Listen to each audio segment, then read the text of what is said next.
haber hecho es impresionante el triunfo de la oposición o impresionante la derrota histórica del peronismo.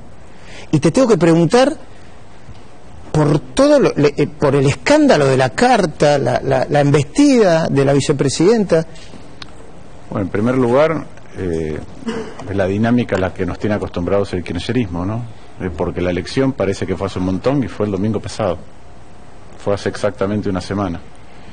Y me parece que tanto el oficialismo como la oposición lo que tendríamos que estar haciendo es, en lugar de discutir lo que ellos debaten explícitamente y a los gritos, es cómo es que se construye un futuro distinto en la Argentina, y cada uno debería estar haciendo su trabajo.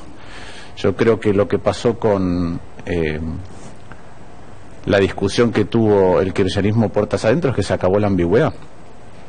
Este era un gobierno que nació con una ambigüedad. La ambigüedad de querer apelar a un porcentaje más grande de la población y del electorado, poniendo a Alberto Fernández, y detrás el poder político de Cristina.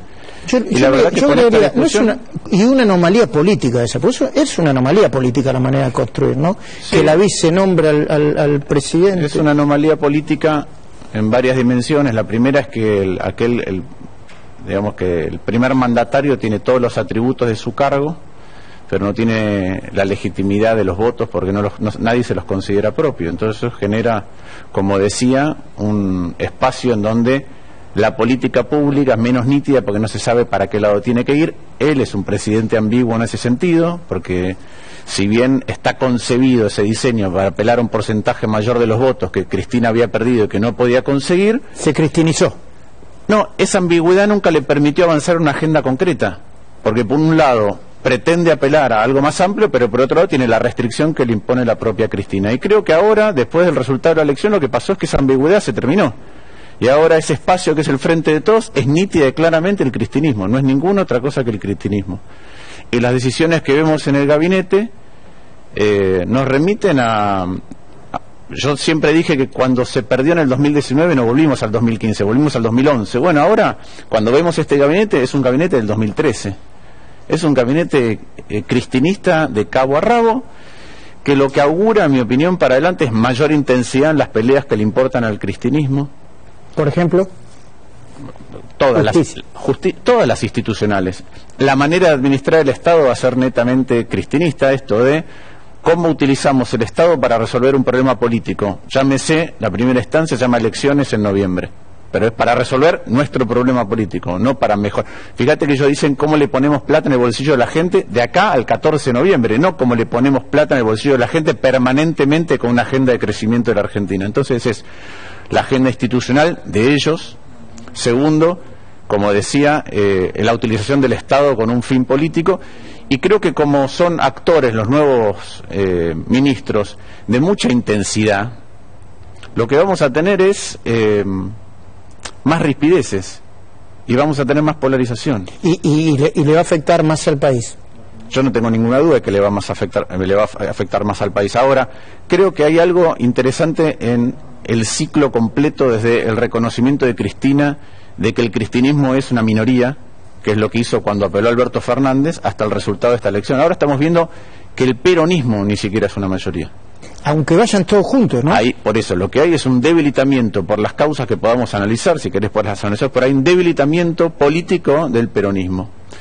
Y con ese debilitamiento político del peronismo, entonces, me parece que Cristina revierte a su propia agenda.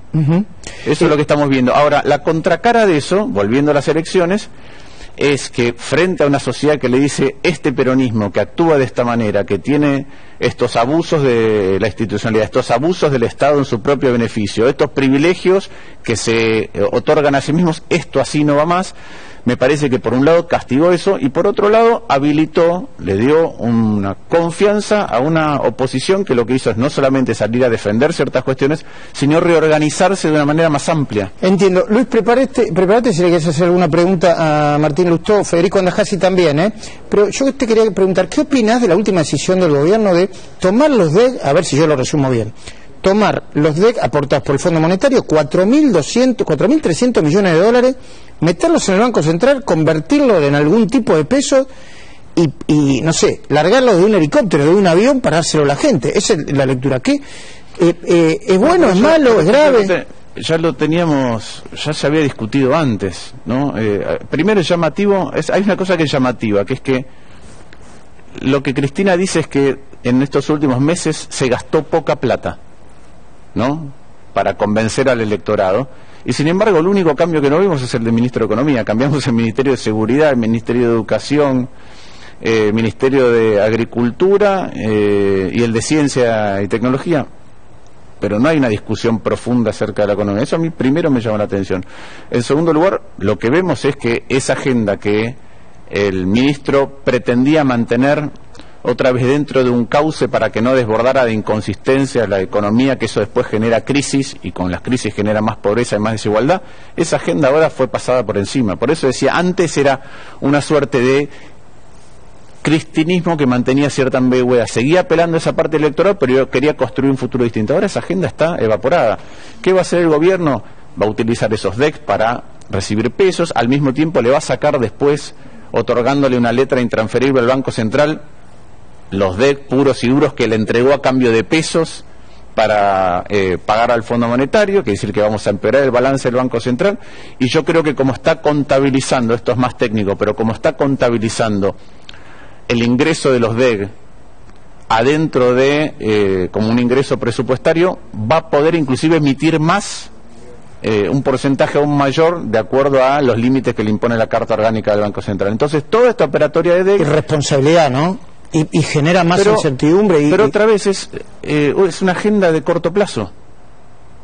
Es una agenda electoral. No es una agenda de cómo construir una Argentina distinta. Una agenda para acumular poder, para mantenerse y acumular poder. No para ni siquiera para mí es para acumular poder. Otra vez creo que en esta elección el peronismo revirtió por haberse transformado solamente en el cristinismo una minoría. Y lo que está viendo es cómo mantiene esa minoría lo más fortalecida posible, cómo le sigue hablando a los propios. Me parece que ese no es el debate de la Argentina y no es el debate que instaló la ciudadanía cuando votó. Instaló otro debate, claramente, que lamentablemente, con la crisis que se autoimpuso el gobierno después de la elección, ¿sí?, postergó todos los debates que la sociedad le había impuesto. Claro que sí. Luis, te está escuchando Martín Lustó. Lustó, ¿qué tal? Buenas noches. ¿Cuál es su lectura de que después, como si no hubiese pasado el tiempo, al frente del Ministerio de Seguridad va a estar Aníbal Fernández? ¿Qué le provoca? Mira, creo que es parte de lo que hablamos recién. El cristianismo está revirtiendo al 2013. Lo que está buscando son interlocutores en los ministerios que tengan la suficiente intensidad para dar, por un lado, el debate como le gusta dar a ellos, tensionando, y por otro lado, gestionando con una impronta de apropiación en beneficio de un espacio político del Estado. Creo que va a ser eso, y que lo que vamos a tener es mayor belicosidad en el debate público, mucha menos sustancia. No creo que ninguna de las medidas que tomen de acá a noviembre mejoren la vida de los argentinos permanentemente. Y lo que ha habido es una suerte de abroquelarse detrás de una idea más maciza, más concisa, pero mucho más pequeña. Che, Federico, ¿y cómo te rompen la cabeza? Perdón, Martín, porque lo tengo a Federico ahí. Y además te rompen la cabeza, ¿no, Federico? Nos rompen la cabeza a nosotros también, porque no es que se pelean entre ellos y quedan lastimados ellos. A nosotros nos dejan así medio temblando, ¿no, Fede? Completamente, y por eso me interesa la versión de Martín. El kirchnerismo, como vemos, nos somete a una violencia, a un ejercicio del sadismo, la verdad que es muy difícil de tolerar. Entonces te pregunto, Martín, vos que lo viviste desde adentro, esa violencia, lo vimos a Guillermo Moreno hacerte el gesto de decapitación, vos fuiste víctima de esa violencia. ¿Cómo se entiende esa lógica vista desde adentro? Porque es muy difícil desde afuera tratar de entender cómo funciona esa violencia con los propios. ¿Cómo lo viviste vos? Pero eso depende del carácter de cada uno. Entonces, cuando uno tiene carácter, dice las cosas en todo ámbito y en todo lugar, y hay otra gente que prefiere no hacerlo. Entonces yo creo que una de las cosas que impuso, y por eso creo que este tipo de interlocutores va a aumentar la intensidad del debate público, es que muchas veces la violencia verbal, o muchas veces la violencia gestual, intenta anular la discusión con el otro. Y creo que hay algunos que se sienten, o que sienten que eso, adentro del propio espacio, adentro del propio kirchnerismo pasa, porque cuando vos tenés una conversación fuera del ámbito público, mucho de ello te debe pasar a vos, Luis, o a alguno de ustedes, reconocen los problemas, pero adentro no se animan a decirlo. Y lo mismo pasa fuera con gestualidades que hemos visto a veces con el sector empresarial, a veces con los medios, a veces Cristina cuando acusó, no me acuerdo, era un jubilado que había comprado dólares. Hay una utilización del poder público para amedrentar de una u otra manera, y por eso depende mucho del carácter de los liderazgos, pero también mucho del carácter de la sociedad. Yo creo que la sociedad es una muestra contundente de que no quiere caminar más en esa dirección, y creo que el kirchnerismo lo está malinterpretando.